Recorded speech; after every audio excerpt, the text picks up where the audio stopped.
мұражайында кішкентай Элио Солис ата-анасынан жаңа ғана айырылғанына қайғырып, үстелдің астында отыр. Қазір оның жалғыз отбасы ғарышкер болуды армандайтын, бірақ жиеніне қамқорлық жасау үшін бұл арманынан бас тартуға мәжбүр болған әуе күштерінің ұшқышы Ольга апай. Ол баланың көңілін көтеруге тырысады, бірақ Элио жалғыз қалуды жөн көреді және мұражайды аралайды. Қараңғы бөлмеде ол жерден тыс тіршіліктің бар екендігі туралы сұрақтарға жауап алу үшін ғарышқа ұшырылған Voyager бірінші ғарыш кемесінің тұсаукесерін көреді. Ғарышта саяхаттау идеясы баланы таңғалдырады және сол күннен бастап Элио ғарышқа сапар шегіп, бөтен планеталықтармен кездесуді армандайды. Жаратылыстар. Ол білмей, Voyager бір ғарыш кемесі жұмбақ жасыл шам оны ұрлап кеткенше ғаламды мақсатсыз айналып өтеді. Жылдар өткен соң Элио Ольгамен бірге тұруды жалғастыруда, бірақ ол күн сайын құмға хабарлама жазу үшін әскери базаның алдындағы жағажайға барады. Ол шетелдіктер оның артынан келеді деп үміттенеді, бірақ ештеңе болмайды. Ал бала сатып алу үшін клуб ашуды ұйғарады. Радио шетелдіктердің хабарламаларын қабылдауға қабілетті. Бір күні кешке Брайс есімді жас жігіт клубқа баруды өтініп,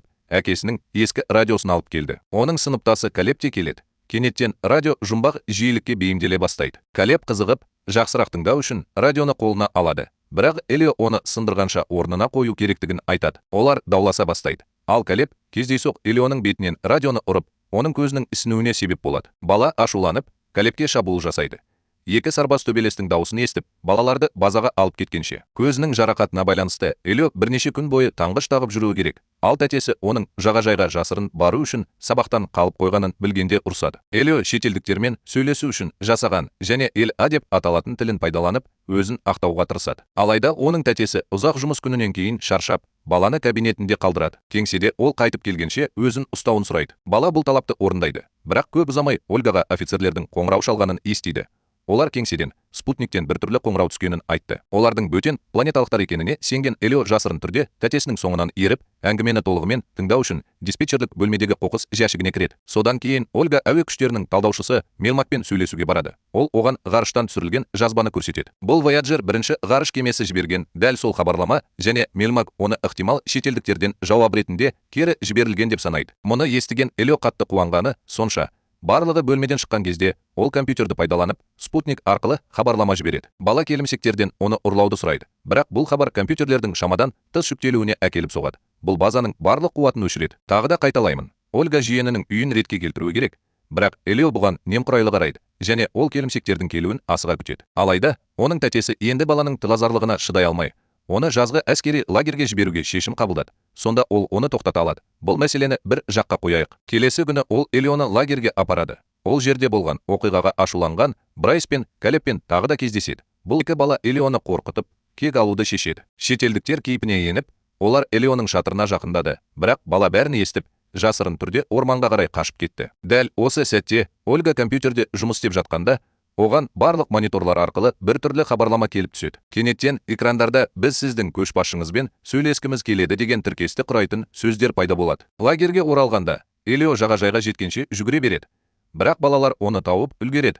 Ал Калеб Элиоға сабақ беруге дайындалады. Бала жақындап келе жатқан жұмбақ нұрды көріп, оны Калебке көрсетуге тырысқанда кешірім сұрауға тырысады. Бірақ кездейсоқ оның көзіне түсіп қалады. Ашуланған бала Элионы пышақтап тастайды. Бірақ ол оны ұрып үлгермей жатып, олардың айналасындағы уақыт кенеттен қатып қалады. Не болып жатқанын түсінбей, Элио балалардың қолынан шығып, аспанға көтерілген жарықты бақылап, оның бір түрлі ғарыш кемесі екенін біледі. Осыдан кейін бірден Элио жасыл шамды жаға бастайды.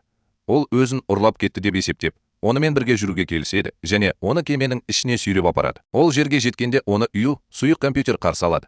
Ол оған ауырлық күшін реттейтін диск тәрізді нәрсе береді және аудармашы. Сонымен қатар, ол баланы біліммен бөлісу үшін ең озық тіршілік иелері жиналатын қауымдастық әлеміне баруға шақырады. Сен балаға қоғамдастықтың үш елшісін көрсетесің. Олар жаңа мүше іздеп жүргендерін айтады. Элионың шетелдіктермен кездесуге деген қызығушылығының арқасында оны ұрлап әкеткен және егер ол сынақтан өтсе, жаңа елші бола алады. Бұған дейін елшілер баланы жасанды интеллект наустан бастап ғалам туралы көбірек білуге жетелейді. Ол ғаламда бұрын соңды жасалған барлық тілдерде, соның ішінде бала ойлап тапқан Элион тілінде еркін сөйлейді. Бұған қоса, Элио ғаламның ең үлкен құпияларына барлық жауаптарды қамтитын әмбебап пайдаланушы нұсқаулығын табады. Содан кейін ол нанотехнологиялар арқылы кез келген нәрсені жасауға қабілетті кішкентай тіршілік иелері моллюскаларды кездестіреді. Және осы біліммен олар Элиоға жаңа костюм жасайды. Қауымдастық әлемінің бір бөлігін таныстырғаннан кейін елшілер Элионы қалай тапқандарын түсіндіреді. Содан кейін олар ғарышта кезіп жүрген Voyager бір ғарыш кемесін көрсетеді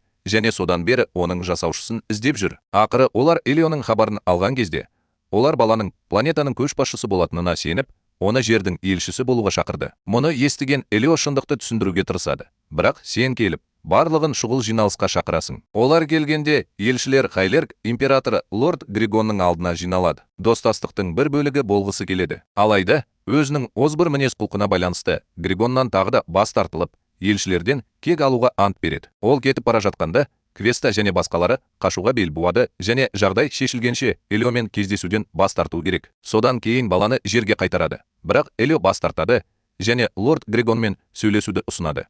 Одан қалаға, қауымдастыққа жасалған шабуылды тоқтатуды сұрайды. Елшілер баланың батылдығына таң қалып, келіседі. Бірақ Элионың өз планетасында жоқтығын түсіндіру керек. Мұны істеу үшін сіз баладан үлгісін алып, клон жасайсыз. Оны лагердегі балалар шабуылдаған сәтте жібересіз. Бұл Элио келіссөздер жүргізу әдістерін үйренуге көмектесу үшін әмбебап нұсқаулыққа жүгінеді. Келесі күні жер планетасында оның тәтесі Ольга басқа ұлдардың жиеніне шабуыл жасауына жол бергені үшін лагерь әкімшілігімен кездесуге барады. Бұл Элионың клоны екенін білмей, Ольга оны үйіне алып кетеді. Бірақ көп ұзамай бала туралы ерекше бір нәрсені байқайды. Ол әдеттегіден гөрі мойынсұнғыш және түсіністікпен қарайды. Тіпті үй шаруасына көмектесуді ұсынады. Ольга лагерь оған үлкен көмек көрсетті деп санайды, және ол бірте-бірте жиеніне жақындай түседі. Осы уақытта нағыз Элио әмбебап жәрдемақы бойынша оқуын аяқтайды, және лорд Григонмен кездесу үшін шағын ғарыш кемесіне мінеді. Императордың алдында Элио білгенінің бәрін пайдаланып, лордты ғалам қауымдастығына қатысудан бас тартуға көндіруге тырысады. Оның күшімен ол басқа қауымдастықтарды тауып, құнды білімдерін жаңа бөтен нәсілдермен бөлісе алады. Алғашында лорд Григон бұл ұсынысты қабылдауға азғырылады. Бірақ ол көп ұзамай өз ойын өзгертеді. Өйткені оны ғаламдағы ең үлкен қауымдастық қабылдамайды. Содан кейін ол өз адамдарына баланы тұтқындауды және әскерін шайқасқа дайындауды бұйырады. Содан кейін Элио камерада қалады. Онда ол тормен жабылған төбедегі тесікті көреді. Коммуникаторын пайдаланып, ауырлық күшін өзгертіп, құлап үлгереді. Тар түннелге апаратын тесікке қарай жүзіңіз. Шығу жолын іздеп, Элио түннел арқылы өтіп бара жатыр. Бірақ ақырында ол тесікке түсіп, өрмекші торына ұқсайды. Ең сорақысы, алып құртқа ұқсайтын тіршілік иесі оған шабуыл жасауға тырысады. Бірақ диск оның тілін аударып, келімсектің бейбіт тіршілік иесі екенін көрсетеді. Оның есімі Глардон. Ол лорд Григонның ұлы, бірақ әкесінен айырмашылығы жас келімсектің соғысқа еш қатысы жоқ және тек отбасына қабылданғысы келеді. Оған сене алатынын көрген Элио шындықты айтады және оны елшілер ұрлап әкеткеннен кейін жерден келгенін айтады. Ғалам қауымдастығы. Алайда олар Элионы көшбасшы деп санайды. Бүкіл планетаның алшын мәнінде ол ғарышты зерттегісі келген бала ғана. Ақырында ол әкесін қоғамға шабуыл жасамауға көндіру үшін Глардоннан көмек сұрайды.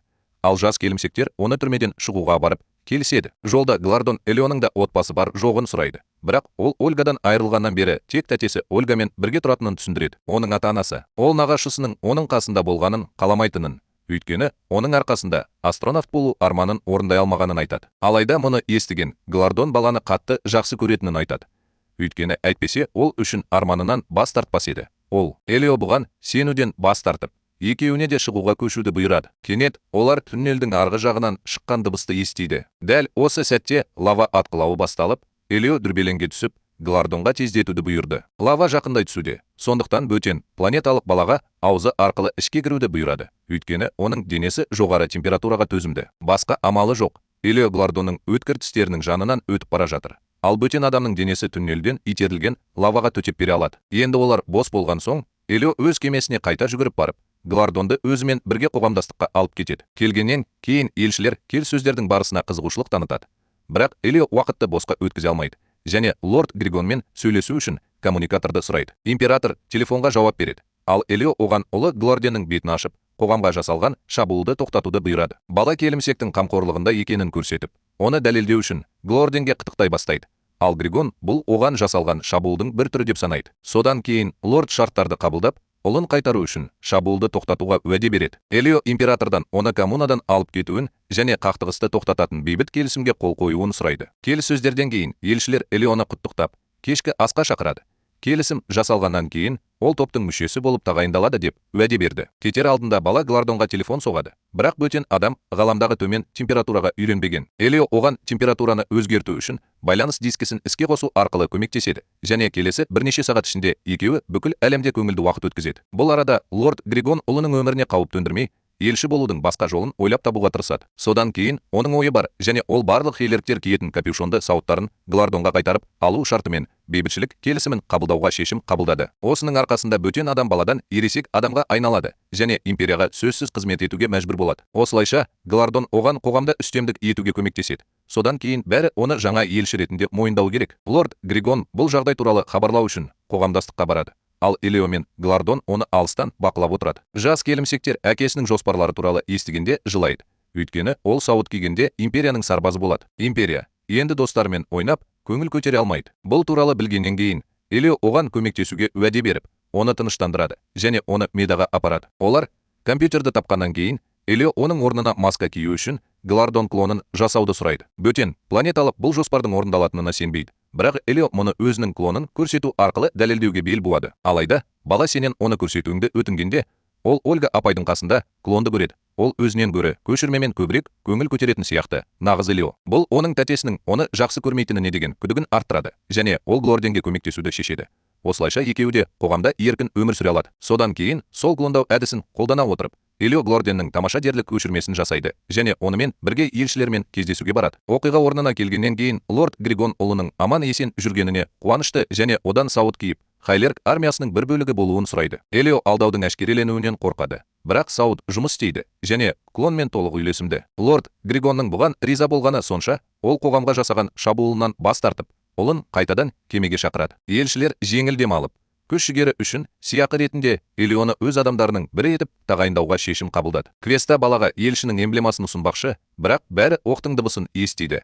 Ал Глардонның капюшоны жерге құлап түсті. Лорд Григон бұл оның ұлы емес, клон екенін анықтады және осы сатқындықтың салдарынан ол Глардонның қай жерде екенін білуді талап етеді. Оның шындықты айтқанын түсінген Квеста Элионың естеліктеріне қол жеткізу үшін ақыл-ойды оқу қабілетін пайдаланады және Глардонның ғарыш кемесінің ішінде екенін біледі. Содан кейін император өз адамдарына оны қайтаруды бұйырады. Дәл сол кезде Глардон кемеде ойыншықтармен ойнап жатқанда, ол байқаусызда басқару панелінің механизмін іске қосып, кеменің жерге қарай үдеуіне себепші болады. Бұл лорд Григонды одан сайын ашуландырады және ол барлық елшілерді тұтқынға алып, қауымдастықты бақылауға алады. Элио көмектесуге тырысады, бірақ Квеста кету керек екенін айтады. Содан кейін ол жерге портал ашып, оны қайтадан жағажайға жібереді. Осы уақытта оның тәтесі Ольга кешкі асты жалғыз өзі дайындап қойған. Элионың клонымен бірге кешті тамашалауды жалғастыруда. Кешкі астан кейін бала ыдыс жуып, төсекке жатады. Бірақ оның алдында тәтесі оны түні бойы сүйеді. Бала бөлмеге кірген бойда Ольга оның шашының бір бөлігін тілімен алып, микроскоппен талдау үшін алып кеткенін, бұл нағыз Элио емес деп күдіктенгенін айтады. Алайда шаштың жіптері жұлынып үлгереді де, ол балаға қайта оралып, оның денесіне еніп кетеді. Ольга бәрін көреді және кез келген күдікті тоқтату үшін ол Элионың бетіндегі таңғышты алып тастап, оның астында көз жоқ екенін көрсетеді. Ақырында клон Ольганың қолынан ұстап, оның ашылғанын көріп, оған бар шындықты айтады. Осы жерден алыс жерде Элио аспанға қарап, қоғамға қайта оралуын өтінеді. Бірақ оның қоңырауына ешкім жауап бермейді. Бала апасының клонмен бірге келе жатқанын көргенде жағаға қайтуға бел буады. Ол оған көлігінен тағы бірнеше заттарды алуды бұйырады да жерге хабарлама жаза бастайды. Бірақ оның шамы жұмысын тоқтатады. Ольга жақындап келе жатқан баланы көріп, оны Элионың клоны деп ойлап, ашулана бастайды. Ол не болғанын сұрайды. Ал Ольга жиенін қайтадан табамын деп шетелдіктермен байланысуға тырысып жатқанын айтады. Ол онсыз өмірдің жалғыз және мағынасыз екенін айтады. Ал Элио ата-анасы қайтыс болғаннан бері де солай сезінгенін айтады. Мұны естіген Ольга балаға жалт қарады да, көзінен патшты алып тастаған бойда оны құшақтап, нағыз Элионы тапқанына қуанды. Оның үстіне жердің айналасында шамдар жанып, құмға жазылған хабарды ашты. Шетелдіктер, оны жібер, деп үйге қайтады. Бала абдырап қалды. Өйткені ол нағашысының оны жақсы көрмейтініне сенді. Өйткені ол оны армандарынан бас тартуға мәжбүр етті. Алайда Ольга оны әрқашан жақсы көретінін және оны асырап алғаннан бері оның күнде қасында болғанын қалайтынын айтады. Ақырында олар татуласып, көп ұзамай клон пайда болып, әскери базада біртүрлі нәрсе болып жатқанын айтады. Содан кейін үшеуі де сол жерге барады. Ал Элио әскер басып алған кемесін таниды. Бала досы Глардонның ішінде қалып қойғанын түсіндіріп, Ольга апайынан оны кеш болмай тұрып құтқаруын өтінеді. Ол келіседі. Енді оның миссиясы аяқталғаннан кейін клон онымен қоштасып, ыдырау процесін бастайды. Алайда Элио одан мұны жасамауын өтінеді. Өйткені ол соңғы рет оның көмегіне мұқтаж. База аумағында әскерилер ғарыш кемесін тексеріп жатыр. Кенет сыртта бір бала пайда болып, көмек сұрап жатыр. Күзетші не болғанын сұрайды. Ал бала солдатқа жақындағанша ақсап бастайды. Беті еріп кетеді. Ер адам дүрбелеңге түсіп, базада хаос басталады. Ал Элио мен Ольга олардың назарын аударып, бөлмеге кіріп кетеді. Ішінде Ольга қорғаныс костюмін киеді, ал Элио кемені ашады. Ол жерде Глардонның суықтан қалтырап тұрғанын көреді. Кемені кездейсоқ іске қосудан басқа, бөтен адам байланыс дискісін зақымдап, оның температурасын басқара алмайды. Егер ештеңе жасалмаса, Глардон аман қалмайды. Сондықтан Элио тәтесінен оны сол жерден алып кетуін сұрайды. Алайда бір топ сарбаз пайда болып, Ольгаға қолын көтеріп, келімсекті тапсыруды бұйырады. Ол мойынсұнудың орнына, жиенінен дулығасын шешуін өтініп, Элион тілінде сөйлейді. Бала мойынсұнып, дулығасын сарбаздың бетіне лақтырады. Ал Ольга кеменің есігін жауып, Элиоға оларды алып кетуді бұйырады. Осы сөздермен үшеуі де жерден алыстап бара жатыр. Ал Элио Глардонды жылытуға тырысады.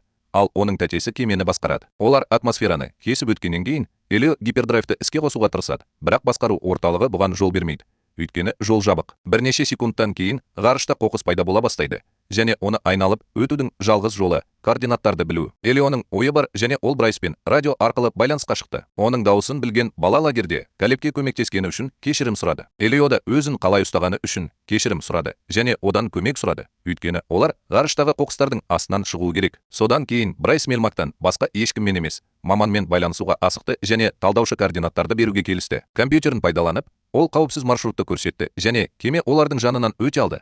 Бірақ ақырында оның таралу аймағынан шығып кетті. Элио мен Ольга қайтадан жалғыз қалды. Ал сынықтар кемеге соғылып, оның қорғаныс корпусына зақым келтірді. Бұл соңы сияқты, бірақ Мелмактың көмегінің басқа елдердің сарапшылары байланыс орнатып, жаңа координаттарды берді. Осыдан кейін кеме сынықтардан өтіп, ақырында гипер жылдамдық іске қосылады, және үшеуі де қоғамдастыққа қарай жолын жалғастырады. Ол жерге жеткенде, олар лорд Григонның барлық елшілерді күш өрісінде тұтқында ұстағанын көреді. Кемені көрген соң, денесі суып бара жатқан, шыдай алмай жатқан ұлын іздеп жүгіреді. Элио досына көмектесуге асығады, бірақ бұл пайдасыз. Ал лорд Греган шарасыздықтан тырнақтарын шабуылдаушы позицияда көтереді. Ольга жиенін қорғауға асығады, бірақ оған шабуыл жасаудың орнына, лорд оның сауыт саймандарын тырнақтарымен ұрып, өзінің шынайы келбетін ашады. Содан кейін ол ұлын құшақтап, оны жылыту үшін Глардонның бүкіл денесін орап тұратын тур жасайды. Лорд Григон қанша тырысқанымен, ұлын қайтарып алып, оның өмірін сақтап қалды. Барлығы жеңілдеп қалды.